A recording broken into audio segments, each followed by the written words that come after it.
Hello and welcome to the News9 Plus Show on the world's first news and current affairs OTT platform, News9 Plus.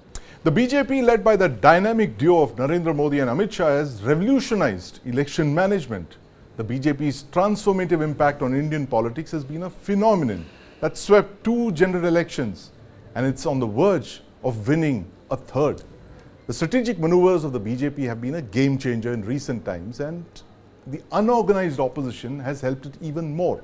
The BJP has become a dominant force in electoral politics with an aggressive win at all cost attitude. And discussing the BJP strategy, this playing to win strategy, I am joined this evening by Shantanu Gupta and my colleague Kartikeya Sharma. Gentlemen, welcome to the News9 Plus show. Shantanu, the BJP ideology or winnability, which one's more important for the BJP in the light of the recent exodus of candidates into the BJP's washing machine? Is that the word for it? I think let's not oversimplify it. I think it's a mixture of both. If I try to read a voter's mind, right? So when a voter goes to the EVM, I think multiple things plays into his or her mind, right? I think the primary factors, has his or her life changed significantly in that incumbent's time. So in this case, 2014 to 2024, has his or her life significantly changed? That's one for sure, right? Second, I think second thing is the identity. Like, can I identify with a leader? Like with my caste, with my religion, with my gender, with my age, with my region? That'll be the second point. I think third point that must be goes on in voters' mind must be, has my country's image, right? Like, I may not be directly affected with it, but do I take a pride in my country's image, and is it going up or down? And fourth point is, who is executing all of this? Which leader and which party is coming from? I think a mixture of all of this. And I think when BJP is taking someone from outside, I think the purpose is double-fold. One is a lateral entry, right? In organization also, even in your news channel, right? A lot of people will grow organically, like within the folds, and a lot of people will come laterally. This is, I think, okay for any organization. And also, I think one is to strengthen your own organization where you don't have powerful people, and also to dilapidate the opposition, to give them like a moral shock during the election. So that's also, maybe that leader may not be of use for a long time, but for instant time during election, that's a shock factor that you create in the opposition. So I think all of this, what I think goes during election strategy. Absolutely. BJP is doing that. Shantanu, yeah, well summed up. In fact, I was reminded, Kartikeya, of this US military term, shock and awe, as they came up with in the Gulf War in 1991. But do you think it's more about shock and awe? We just heard Atishi saying today that, alleging that the BJP had asked her to join the party if, she crossed over from the AAP.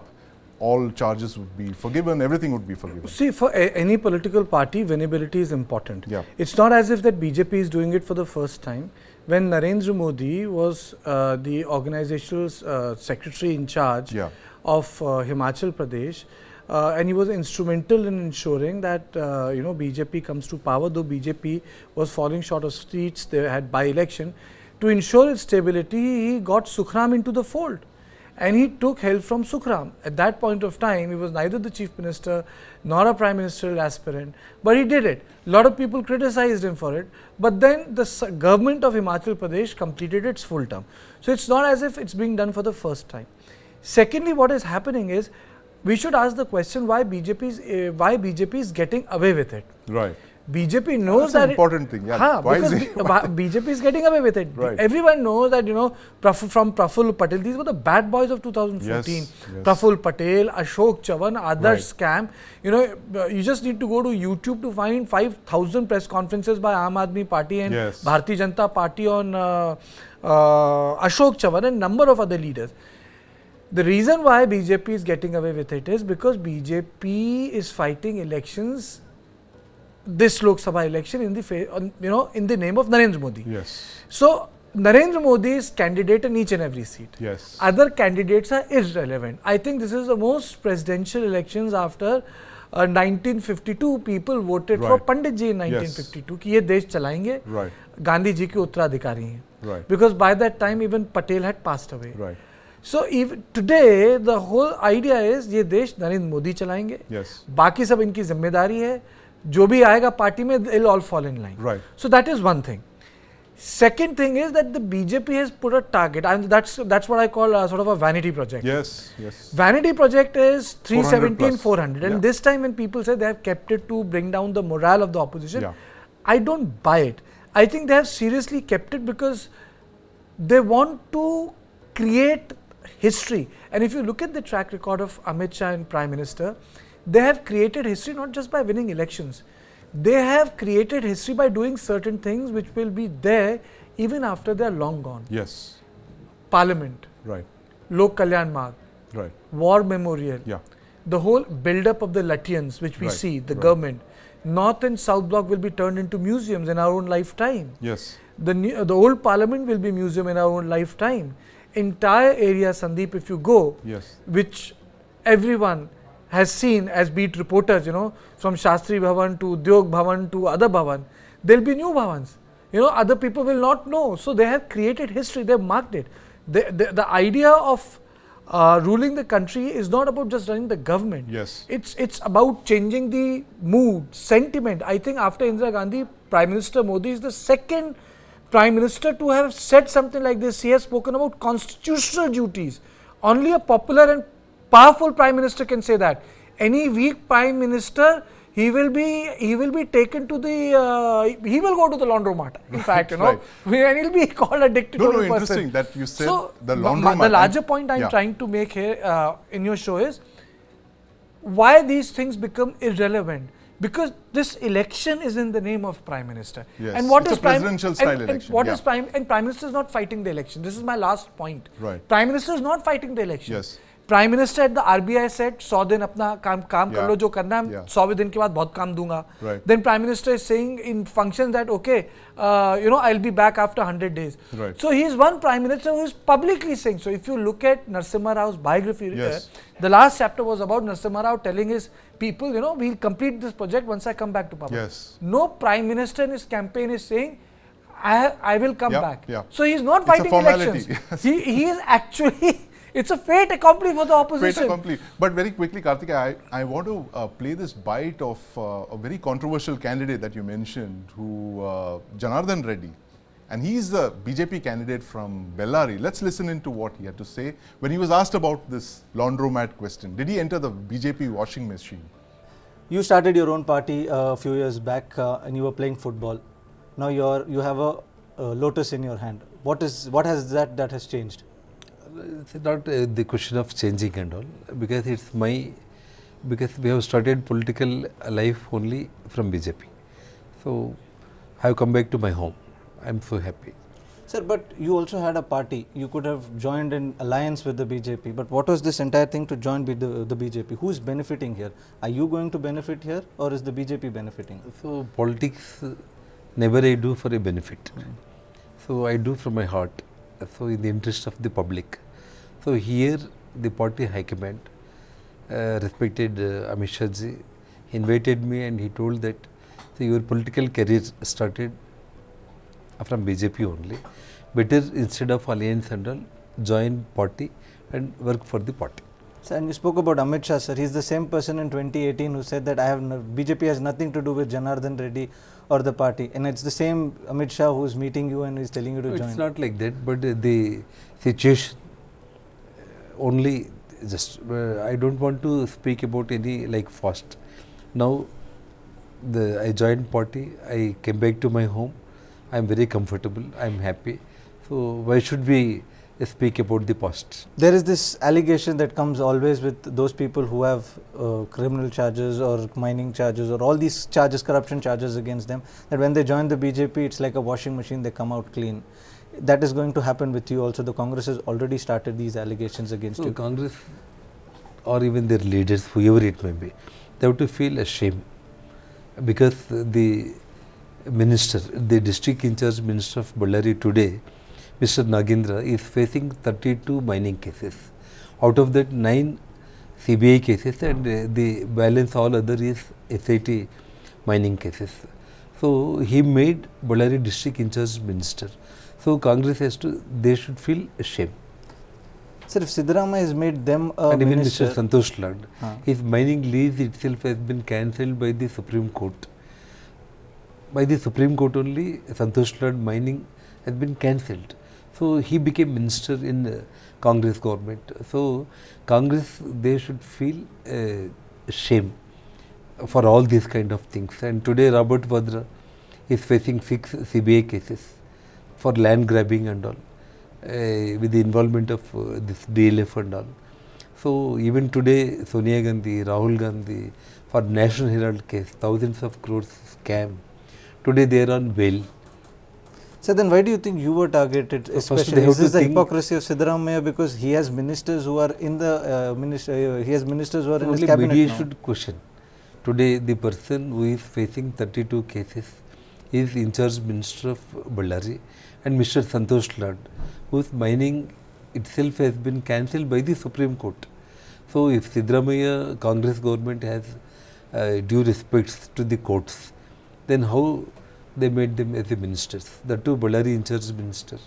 Janardhan Reddy there talking about the BJP washing machine and the fact that it's the other people who are accusing him, and the Congress is equally corrupt and complicit in this whole game. But Shantanu, this point that Kartikeya made, the fact that it's actually a presidential style election and therefore it is Prime Minister Modi who is the candidate in every single seat, and 2024 is just fait accompli. He's back to work on the 5th of June. वो खुद कह रहे हैं. Yeah. I think that's also to create confidence in the cadre and the voters that I'm coming back. And I think, I think he's right. This is the first time someone so explicitly in multiple platforms is saying it, and someone pronouncing the number of seats that he and his partners are going to get between 370 and 400 plus in the parliament, on the floor of the parliament. We have never heard such kind of confident statement passed. And I think whatever opinion polls different channels have made, it's just a matter of numbers, right? There's no trend. See, opinion polls go wrong, but the trend largely remains the same, right? Nobody is showing the 200 seats to BJP or maybe 150 plus to Congress in any of the surveys, right? So I think, it's a matter of numbers. And now to Sara Satta number pe lagega.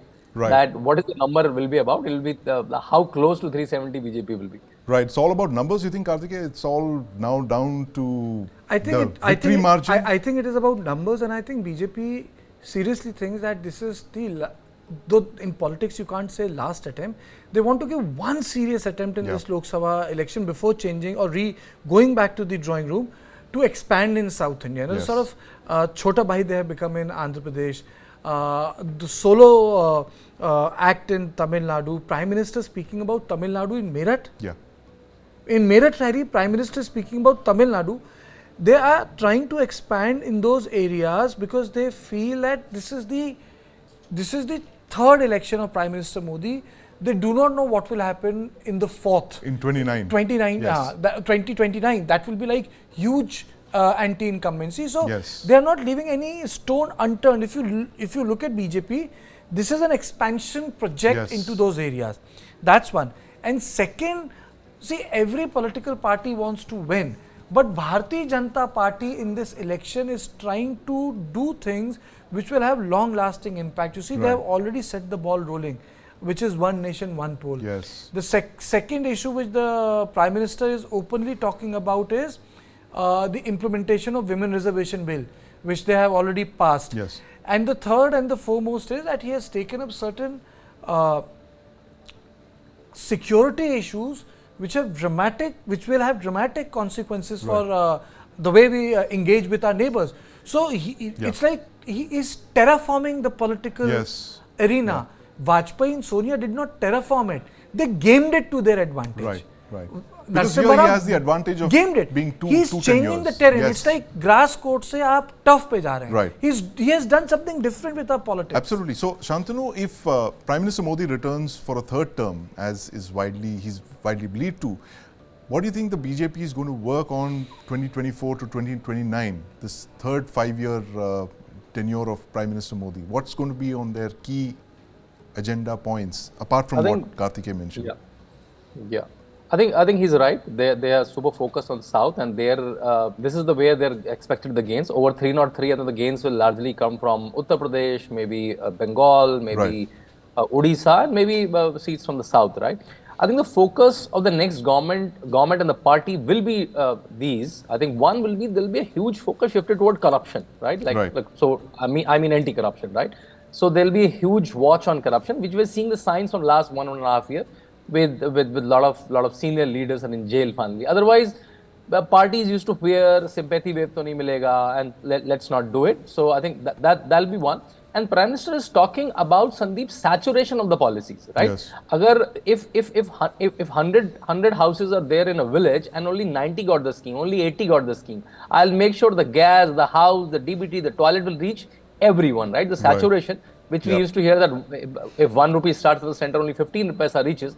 So that's leakage is stopped, but the saturation of schemes that he is talking continuously and expanding the pie itself, expanding the economy itself. When Prime Minister talks about that, in my third term, India will be the third largest economy. I think they'll be largely the focus of the next term. Yes, absolutely. Third term, third largest economy, 400, 370. It's all about numbers, isn't it? And no one better than Amit Shah and Prime Minister Modi to play to win, as we just discussed. Thank you very much for joining us, Shantanu, and my colleague Kartikeya.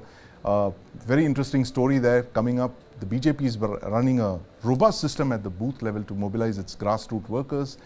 They not only propagate the party's ideology, but also identify the beneficiaries of government schemes and their probable supporters.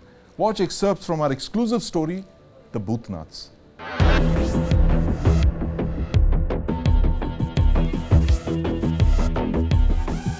Politics is a game of chess, said India's first Prime Minister, Pandit Jawaharlal Nehru. BJP seems to have aced the game by playing its pawns right and keeping itself few steps ahead of the opposition.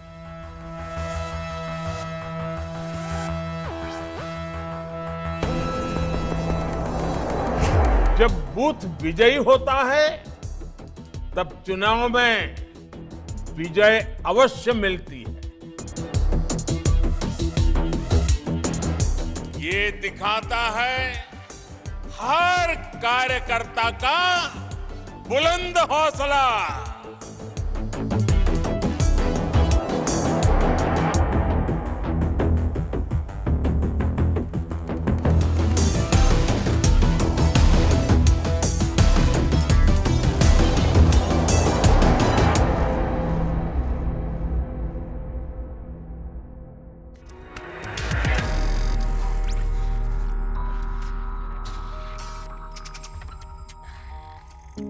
Booth level strategization is an extension of who you are and what you stand for.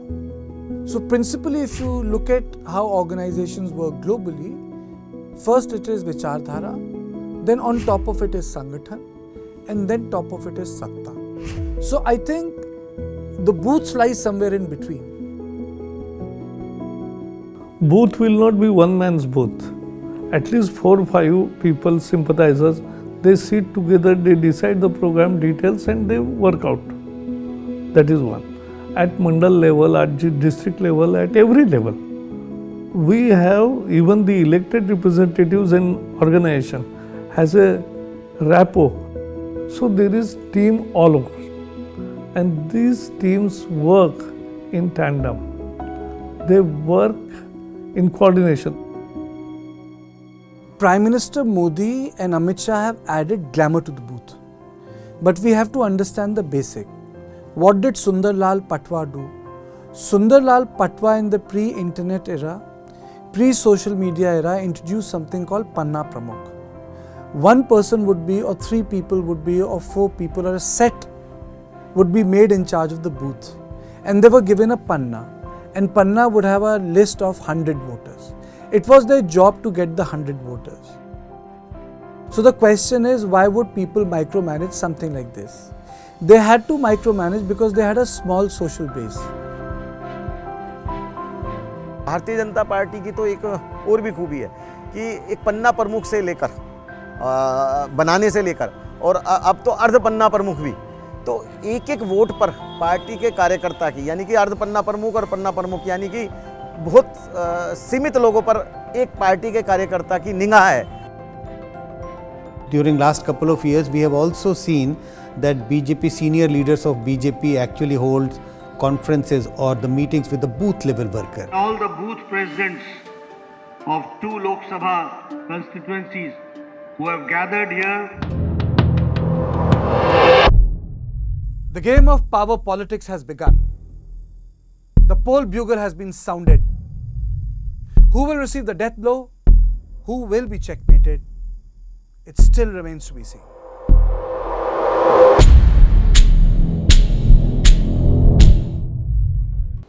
Defense is among the toughest spaces to do business in. It's a monopsony, which means there's just one buyer, the government. And the hardware is produced by the public sector and the private sector, but the buyer is still the same, even if it's exported. Now, in recent years, the government of India has begun pushing defense exports, getting Indian industry to sell to other countries. And this financial year, India recorded $2.6 billion worth of defense exports. It's a milestone. India has never exported so much arms. A country that's still the world's largest defense exporter is now turning around the corner, becoming a net defense exporter. That's a big milestone. This is a figure that grew 32% over last year, and I'm honored and privileged today to be joined on the show by one of India's top defense manufacturers, Baba Kalyani. Mr. Kalyani, welcome to the News9 Plus Show. Thank you, Sandeep. And my colleague Nivriti Mohan, who's been tracking defense exports very closely. Arming and Aiming is a series that she's brought to the News9 Plus app. You can watch that. But Mr. Kalyani, big news coming out of the Defense Ministry. $2.6 billion worth of exports. I mean, it's historic. I never thought I'd see the day when India would become a net defense exporter. What did the government do right in your mind in the last decade? You know, I think it's less than a decade. It's probably the last 5 years or so is what you're really seeing the results of. I think, first of all, we have to say that the Honorable Prime Minister's policies that he set out in the defense sector, Atmanirbhar Bharat policy, the Make in India policies, and lately in the last 2-3 years, the policy and targets to achieve certain exports, where, first of all, I think it is pretty much demonstrating that we are on track to achieve his target of 30,000 crores by 2026. We probably cross it. Right. With the numbers that we have achieved in the fiscal year that just ended in March, the 21,000 crores. I think to a large extent, it is a result of a couple of policies that the government of India has taken. First is the India First policy, that is, India First means India is neutral in its stance. Right. And therefore gets the support of a lot of countries that would like to do business with India in this sensitive sector of defense. Second is the whole of nation approach that has been taken by the Honorable Prime Minister, the MOD, the Minister of External Affairs, together with Indian industry, both private and public, and the defense attaches and defense missions that are there all over the world, which have actually become ambassadors for promoting Indian defense products abroad. And Right. this is helping a lot. Right. And third is that today India is exporting pretty advanced defense products and platforms. It is not exporting uniforms and parachutes and stuff like that Right. we used to do in the past. Okay? Which means that the success of the whole Atmanirbhar Bharat mission of the Honorable Prime Minister and the Defense Ministry has really come to pass. I mean, it shows how capable Indian industry is, both public and private, Right. how entrepreneurial this industry is, and how they have taken on the challenge to make things happen. Absolutely. And so this is, I think, in my opinion, and last point I would say is supporting Indian companies with Indian intellectual property. This Right, is because you cannot export a product if it is coming from some other company. Yes. They Absolutely. won't allow you to export. Right. So you have to produce your own products with your own IP, and then only you can export. So I think Right. this is a great combination of thinking, policy, and implementation. Right. So, Mr. Kalyani, years ago, there was a grouse in the Indian private sector, of which you are a key part of, the fact that the government would have, a two-faced approach towards the defense sector. They would, the private sector was treated as stepchildren, and of course the DPSUs were the favored children. They were given all the best of contracts, and they were given extra rope, whereas the private sector was literally kept out of the thing. Has that really changed in the last 5 years, as you mentioned? Well, it's changing. I would say we are on a track for change for the domestic market. And I think private sector is beginning to get equal opportunities in the domestic market. The only problem is that currently a large part of the procurement is happening through emergency purchases. Right. And emergency purchases are small quantums because there is a value cap on it. Yes. Of some 350 crores. So, defense products cannot be purchased all the time through emergency purchases. Yes. If you want to build a defense industry, then you have to provide scale and size for the defense industry. You have to provide long-term contracts for the defense sector. And I think that will probably happen after this election is over. Right. That's my gut feeling. Absolutely. Nivriti, you've been tracking this story very closely, Arming and Aiming. Of course, that's a play on a book that came out many years back where they said that the Indian Defence Ministry was arming without aiming. And that seems to have changed, as Mr. Kalyani just said, that we are now arming and aiming. We've got very clear deadlines, and we've got targets. We've got 35,000 crore by 2026. Is the government on course to meet that target? It's a large figure, 35,000 crore by 2026. 2025. Yes, government wants to achieve the target of defense exports worth 35,000 crores by 2025 and an industry size of 1.75 lakh crore by 2025. So if we want to understand whether the government and the industry is meeting the target, let's go to some figures. In 2015-16, if you consider the figures, the export was worth 1,400 crores only. Right. In 2015 to 16. Yes. And then it rose 8x by 2021. Yes. And it became 13,000 crores in 2021. And now we are hearing that it is 21,000 crores. So another year is left, and 35,000 crores doesn't seem to be a very difficult target for the government and the industry. As far as the industry size is concerned, I spoke to the former Defence Secretary Ajay Kumar an year ago. Then he was telling me that this industry size target is 1.75 lakh crore, and 1 lakh crore has already been achieved. This is 1 year ago. So I don't think there is any difficulty in achieving that target. Mr. Kalyani, very interesting that on your wall there I see a picture of the ATAGS, 155 by 52 artillery gun. And I want to ask you this, I mean, this is something that everyone, it's the buzz in the defense media space about this entrepreneur from Pune who took a huge leap of faith more than a decade ago, went to a Swiss company and bought their entire gun line at a time when India was only talking about importing howitzers. There were there were French howitzers, there were British howitzers, there were American howitzers, there were Swedish howitzers, at least a dozen types of howitzers, but no Indian howitzers on the horizon. And today, thanks to your foresight then, a decade ago, we have come to a point when we don't need to import howitzers. Do you see it as mission accomplished? I want to add one thing to this. They want to, according to his interview, I read somewhere that they want to become the global house of artillery. Absolutely. Global house of artillery. How do you respond to that, Mr. Kalyani? You know, that's been my vision and dream. I mean, just like in the forging business, I had said many years ago that if you want to be among the top 3 in the world in this business, now we are number 1 in the world in this business. Right.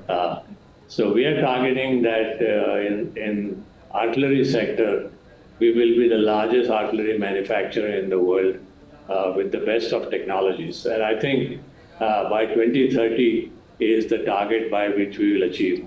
You know, you talked about the ATAGS. Just want to say that last year we started our exports by exporting howitzers. Yes. So we are exporting the ATACs, we are exporting another mounted gun on a 4x4 vehicle, a mounted howitzer, 155 millimeter, never done ever in the past. It's something that we designed ourselves and build it.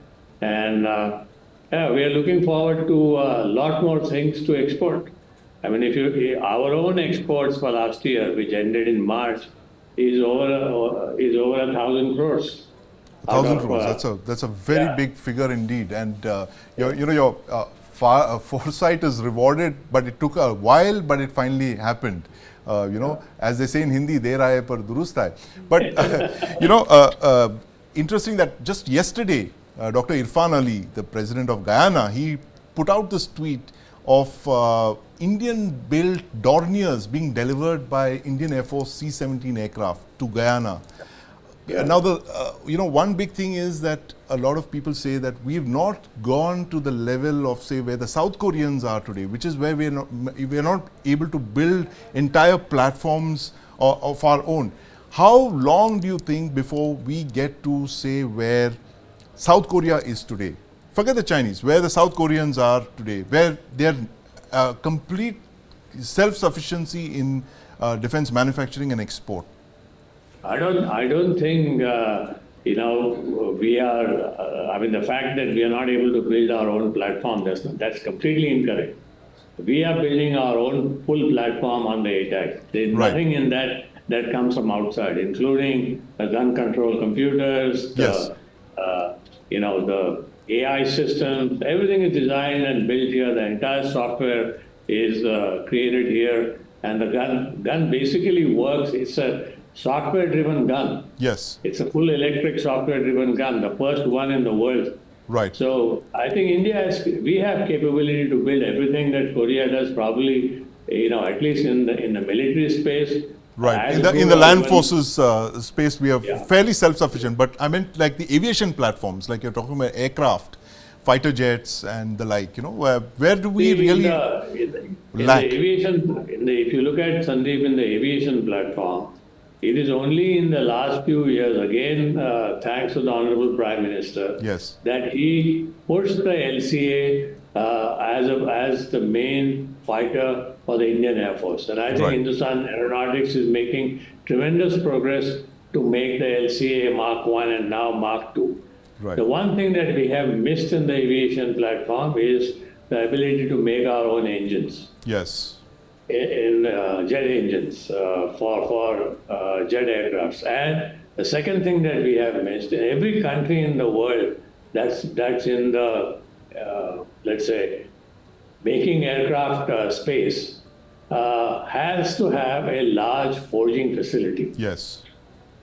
Because all engines and engine structures require huge presses. I mean, they require something like a 50,000 ton press. And this is not something that an entrepreneur can put, because the use of that is only limited to the number of aircrafts that the country is going to produce. Yes. So everywhere in the United States, this was supported by the government. In France, it was supported by the government. In the UK, it was completely supported by the government, but run by the private sector. Right. So I think this is a missing link in our system as far as aircrafts is concerned.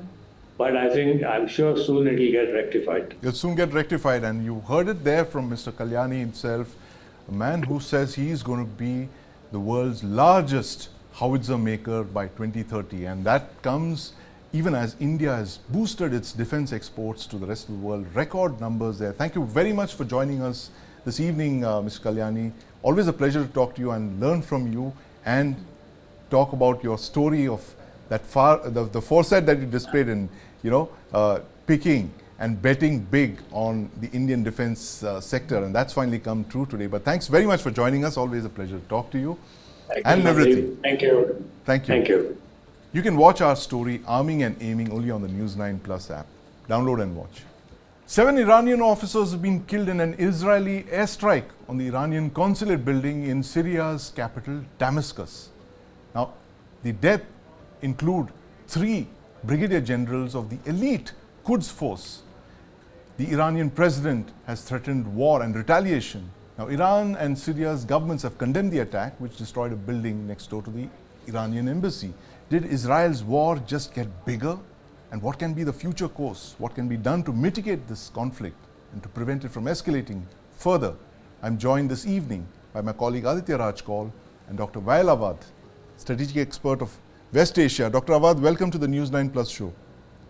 Dr. Awad, we were just talking about a ceasefire and the possibility of conflict de-escalation in West Asia, and comes this airstrike on the Iranian consulate. Do you think it's going to get downhill from here? I don't see an end to this war on Gaza, or the regional war is not going to be expanded for two reasons. A, that despite all the international effort to stop this war, this carnage on Gaza, nothing has been done. Even the UN Security Council resolution did nothing. Even aid has not been come. So when the defense minister of Israel visited the United States, he was taking the permission from the United States to widen the war and go into the south of Lebanon, and also that will be taking Syria, and that will also involve Iran. So therefore, this sort of provocation measure has been taken, attacking Syria and attacking Iran, because this is a consulate of Iranian inside Syria, which is a violation of the international law. So therefore, they have attacked two countries at one time. So therefore, there's no end at that. There's no end to this war, and I'm sure that it's going to be escalating. There's no end to this war, Aditya. I mean, it's unprecedented. A consulate being attacked. You know, you can debate the Quds force and Iran's role in the proxy wars against Israel separately, but to attack a consulate is almost unthinkable. Why do you think Israel did that? Well, firstly, it's a serious escalation. One may take sides, one may believe in humanity, one may comment against terrorism. But in any case, in any diplomatic parlance, this is an escalation. Because you are actually attacking a diplomatic mission in the heart of Damascus. I don't think it's ever happened in post the Second World War. It hasn't. And also, embassies being attacked directly. Also the interesting angle, the right question that you asked me, that why did this happen and what was the purpose really? One of the generals who is involved in this is the senior Quds commander, who is looking at the foreign military intervention and in charge of Syria and Lebanon both. And under his command has also been the ties with Hezbollah. And the kinds of ammunition that Iran is supplying to its proxies, not just Hezbollah now, but also Hamas in Gaza. So we've been debating, Sandeep, since October, you know, how much this will widen. Now sky is the limit. I mean, this attack clearly indicates that we haven't really seen the end of it. Iran has already committed that, you know, the consequences of this, and it has the, you know, authority to now launch attacks on Israel. And we've already seen that happening all across the region. You know, India's, you know, some of the shipping containers, etc., also came under fire of the, you know, proxies. But in this particular case, I think this is the biggest escalation ever since US eliminated Soleimani in 2020 January. And this is the biggest setback that the IRGC has received. They had not expected this in the heart of Syria.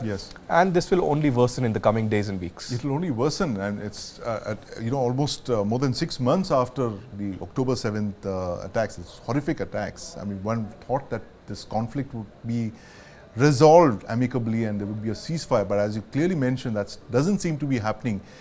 Dr. Awad, what are Iran's options now? President Raisi has been very clear on the way forward, where he says that, you know, as Aditya said, the gloves are off. How would Iran retaliate? Would it be a direct attack from Iran? You know, not letting go of its proxies, it will be a direct Iran attack on Israel and its missions perhaps overseas.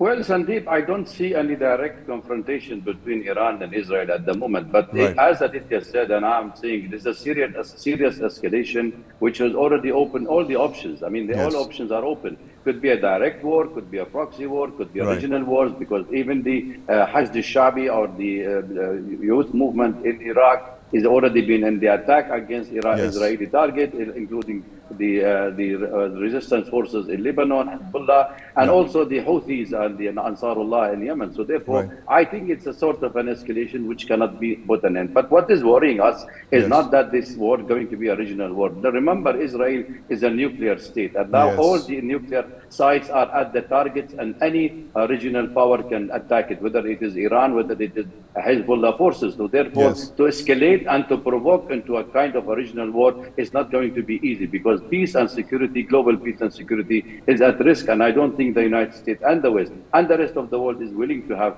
another war, another, confrontation in this part of the world, because that will affect not only the global trade, not only the global peace, but also oil and security and food security, because this will have effect on the Hormuz Strait, on the Red Seas, on the Mediterranean. So it's a sort of an escalation, and I don't see any direct at the moment, but all options are open. All options are open, Aditya, but where do you see the Iranians striking next? I mean, as Dr. Awad said, it's unlikely they would be a state-on-state attack. Could they attack maybe the Strait of Hormuz, as he mentioned, attack Israeli shipping? Well, firstly, I think Israel has given Iran on a platter, an excuse really to attack and launch these attacks further. And in this particular case, because it was a diplomatic mission, a consulate, it happened on the sovereign territory of Iran. Even if it's only in diplomatic parlance that we are discussing this. But Iran certainly will reply. I again would agree with Dr. Saab when he says that there won't be a direct confrontation, because I think Iran has enough proxies in the region to keep not just Israel but other supporters of Israel, allies of Israel and others engaged in the region. So certainly blocking connectivity, sea routes, attacking region, or scaling up attacks from Lebanon of Hezbollah. Everything seems to be on the cards. But you don't see the possibility of a state attacking, a state attack from Iran onto Not Israel. immediately. I think yes, messaging, threats would certainly escalate to a newer level. Already the foreign minister of Iran has communicated that the consequences, Israel would be blamed. But I think if this kind of an escalation wasn't even seen during Soleimani's death, I don't think that would happen, a direct confrontation. But certainly there will be escalation of the conflict, and it's not only Gaza that is engulfed in this conflict. The wider Gulf, the wider West Asia is engulfed in it. Absolutely. A wider West Asia that could see an escalation of the conflict that's been on for more than 6 months now. Thank you very much for joining us this evening, Dr. Awad. My colleague Aditya Raj called. A line has been crossed in West Asia. A diplomatic mission has been attacked for the first time, possibly since the Second World War, and the region braces for the repercussions of that, even as we are handling over 6 months of almost unending Israeli-Hamas war with wider ramifications through the region. Thanks for watching.